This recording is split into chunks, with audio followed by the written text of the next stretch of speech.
Alright, so in this video I'm just going to be discussing an instrument rating course outline. So just a big picture look at the different stages that you go through in adding on instrument rating to your private or commercial license. And then what you might do both on the ground and in flight during each of those stages. So we'll start with the first stage. And in this stage, I'm really going to be covering the instruments themselves, so how they function, things like that. Basic attitude instrument flying, so just flying straight and level, doing turns, things of that nature by referencing the instruments themselves.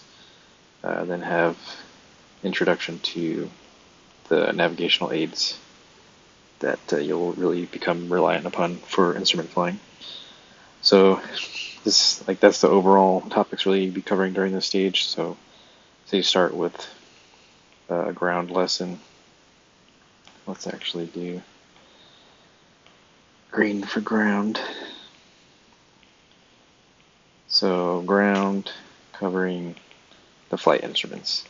So depending on how comfortable the student is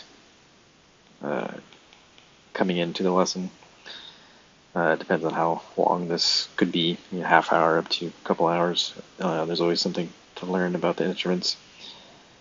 But that's what you could roughly expect. And then maybe do another ground, maybe on the same day, back to back. All the scheduling for these things are going to be really dependent upon the individual student and instructor and kind of what setting you're doing your training in.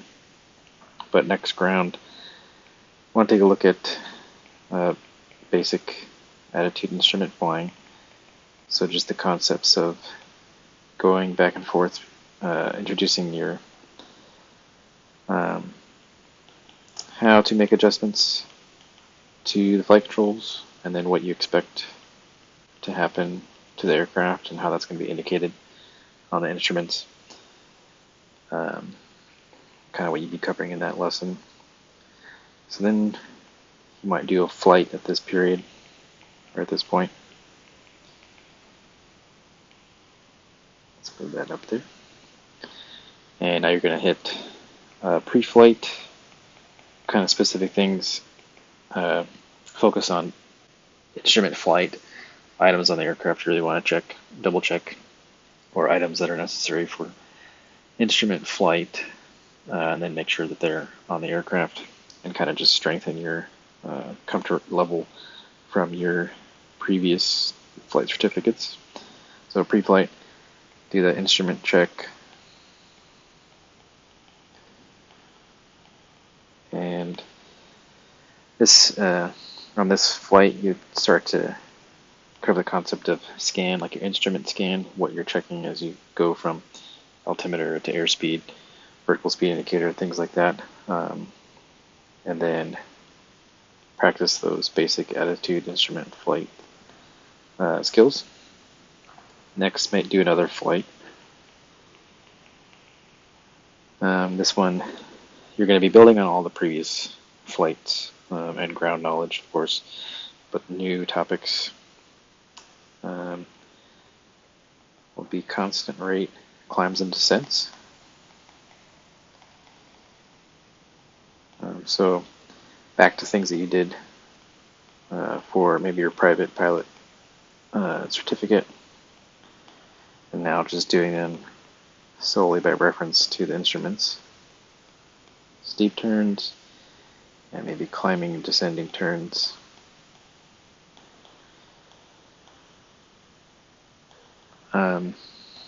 Some of these may prove a little bit more challenging than others, like the steep turns might be a little bit more difficult, but after you get some reps in, then it gets a little bit easier, of course, like most things. Next, maybe you do another flight, and all these flights should have a healthy brief prior to the flight, and then a debrief afterwards. In this flight, you might start looking at instrument flight patterns. So doing patterns that that really challenge your ability to fly solely by reference to the instruments. So just building that muscle memory, the hand-eye coordination and things for instrument flight. Now, once you've got some seat time, do another ground lesson. Maybe do a deep dive into the compass, your magnetic compass, all the errors that can occur, things of that nature. Get back into the plane. Now we're thinking compass turns. Compass turns, maybe timed turns.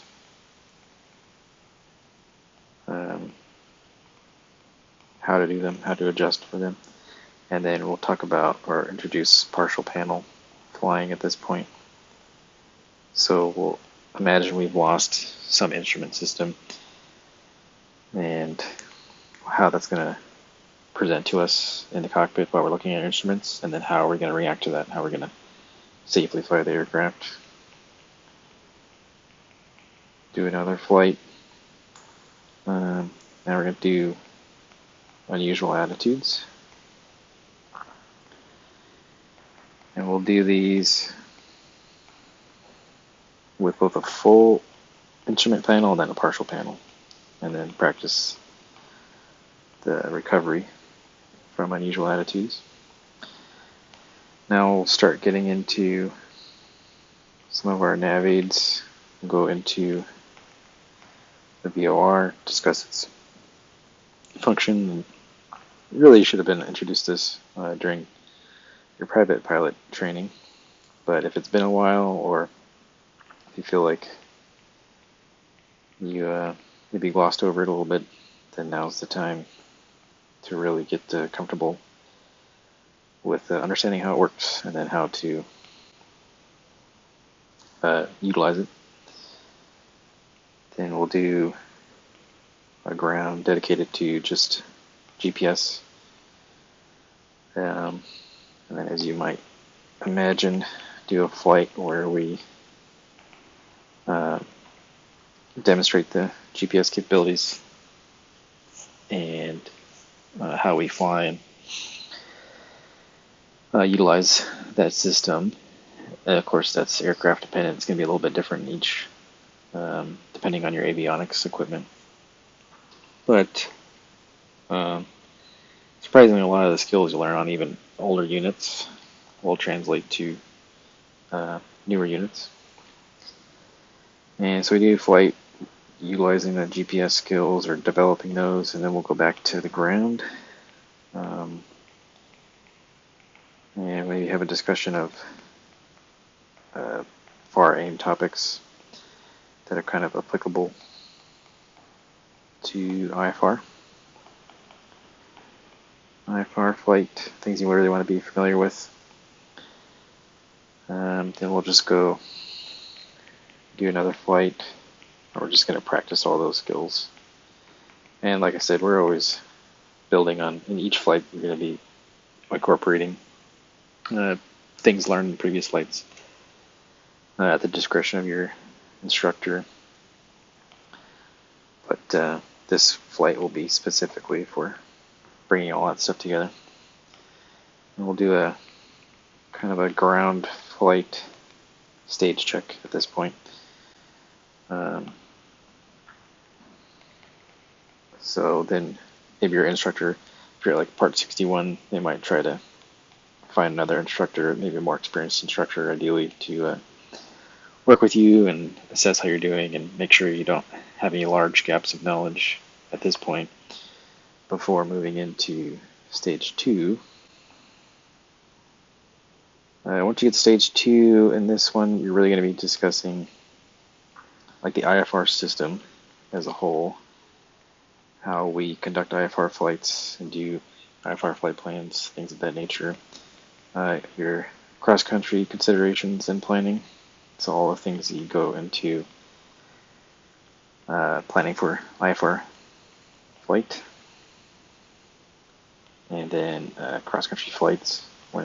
in terms of what you're going to be doing in the aircraft or for flight time. So maybe we'll start off with the ground, discussing holds. So essentially, entering a holding pattern in one specific spot. Maybe you do a specific ground for IFR clearances. I'm going to make a note here for including PHAC. Position, heading, altitude clearance. So that's going to be something that's really common when you're doing IFR training, because you're going to hear ATC give you directions. They can tell you your position, the heading to turn to, and then altitude maintain and clearance for whatever approach you may be flying. You're going to hear that a lot, especially in the training environment. Maybe not so much when you're actually flying IFR, but it's something to be. It'll make the training process a little bit easier if you have an introduction to what clearances are going to sound like in the real world environment. Might want to ask your instructor to make sure that's clear. Then we'll go up and then fly some holds. If there's a published hold in your area, you can do that. But if not, there's plenty of ways for you to just develop a pretend hold. Then we'll go into the terminal procedures publication on the ground. Next, do another ground. Talking about the ATC system. Kind of a big picture look in that sense. And we'll get back into the plane now that you have an idea of IFR clearances, holds, the ATC system, how things are kind of supposed to work. Take a flight, try to actually file IFR, and your instructor will be the one who has to file the flight plan, of course, because you won't be instrument rated yet, but you can follow along and just kind of have them lead by example for this flight, and then maybe do like a longer cross country, because you're trying to build, at least in Part 61 flying, you're trying to build your cross country hours during this time typically for the rating. So it's a good time to go fly cross country, and it can maybe seem a little bit more expensive if, say, you go with a flight instructor instead of just flying like a VFR cross country to kind of build those hours that you need. But I really encourage you to consider filing IFR, going with an instructor, and shooting actual approaches. It's going to make you feel a whole lot more confident when you actually get your rating. So try maybe a non-precision approach. Just make a note that if you get some cross-country hours in there, it's kind of a two birds, one stone situation. So you filed IFR, you've seen that done, go back into the ground, do some pilot controller responsibilities.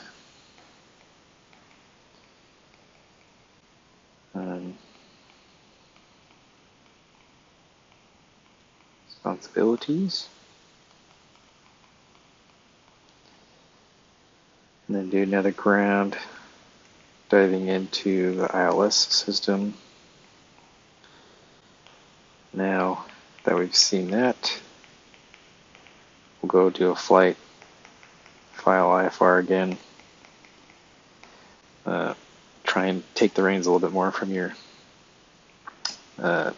instructor, at least in terms of actually filing and the decision-making process.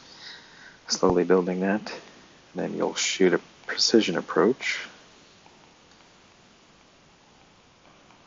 And exactly what these non-precision approach and precision approaches are will come up when we're discussing the different nav aids.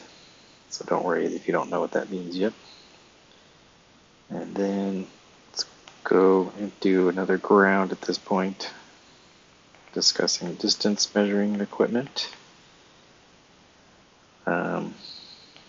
Once you've done on the ground, you can go do it into a flight. So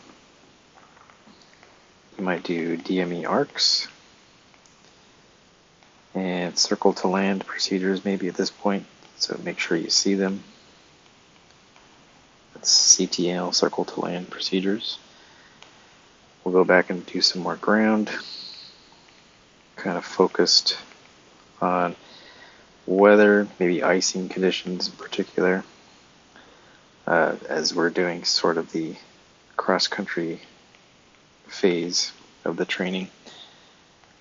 Want to take some time out to really discuss the appropriate or the applicable weather, or just review weather concepts in general, and then really hit on how that influences instrument flight. Let's see, then we'll do a flight again. And we'll file again at this time. And then we'll just make that another cross country. Go back, get some ground.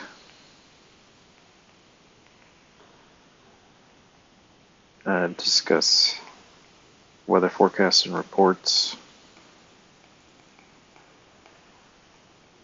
Hopefully it's somewhat of a review, but maybe some new concepts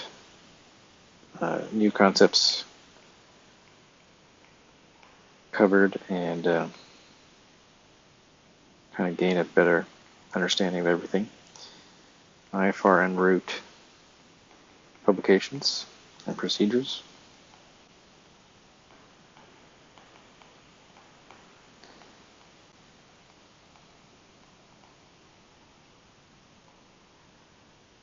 And then another ground.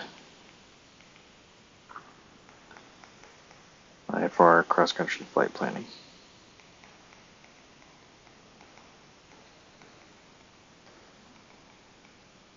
And these, like I said, can all be done together, meshed together, or broken up. Some of these ground sessions may be a lot longer than others. It's just going to be up to the instructor to determine if what's most beneficial. So file IFR. At this point, you've seen a lot of the knowledge you're going to be expected to understand. So, and you've done some cross countries at this point, so we'll call this the long cross country, which your instructor will get into. It's just a specific set of specifications that need to be met for when it comes time for the check ride and per the regulations. So then, once you've done that, long cross country with your instructor, at that point you've done a large portion of the training, or at least you've covered a lot of the material. And now you're going to be kind of getting into the last stage, which is essentially, like most of their certificates and ratings, your stage check, or your check ride prep stage, essentially. So call this our check ride prep stage. Start off with the ground.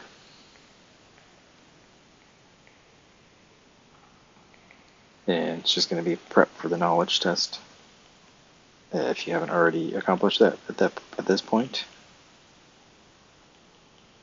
no worries. Get it done now. And then your flights during this stage, we're doing a lot of non-precision NPA and precision approaches. You're going to be doing them full and partial panel. So with all your instruments, and with some of them inoperative, or at least simulated inoperative. You do unusual attitudes. You want to practice your steep turns. You're going to be doing missed approaches,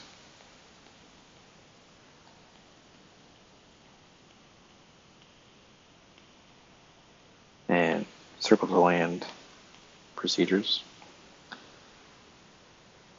So you do a flight where you incorporate all that, go back to ground. Ground at this point is just going to be review, some guided review from your instructor. If you're pretty independent, you should be able to review a lot of this stuff on your own and then go to your instructor with questions that you have. They can help you out, steer you in the right direction. And then essentially I do another flight where you do the same stuff. So let's copy that, put it there. So do it all over again. And you're probably going to be in a cycle where you repeat flights for your check ride, where you're doing the approaches that your instructor anticipates the examiner is going to take you on. There's usually a typical set of approaches that the examiner is going to be known to use.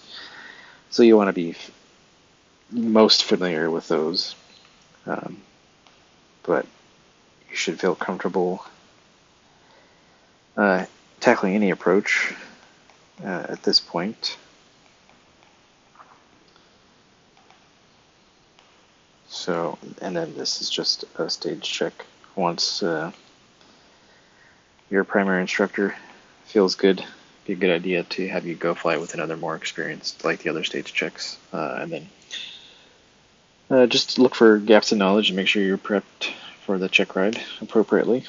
And at that point, they get you scheduled, and then you just try and stay current and ready to go, like any other check ride for your to do the check ride.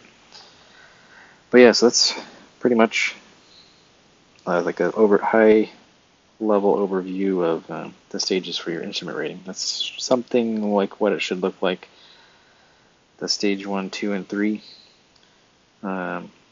Hopefully, it may not be in exactly this order, but your instructor or whoever you're working with should take you along some structured path. I pulled this from, or this overall course outline from another source, and then built upon it and tweaked it a little bit to how I would prefer to do it. So as long as you feel that they're operating under some sensical plan, then you should feel in good hands. And if you're transitioning from one instructor to another, then you might want to go over this at least mentally, or look for course outlines, syllabi out there, float around and see if any of them address things that you're completely unfamiliar with, and make sure you get help from an instructor on those. But yeah, I'll be making more videos on going over each of these ground topics. So if you're interested, please follow along.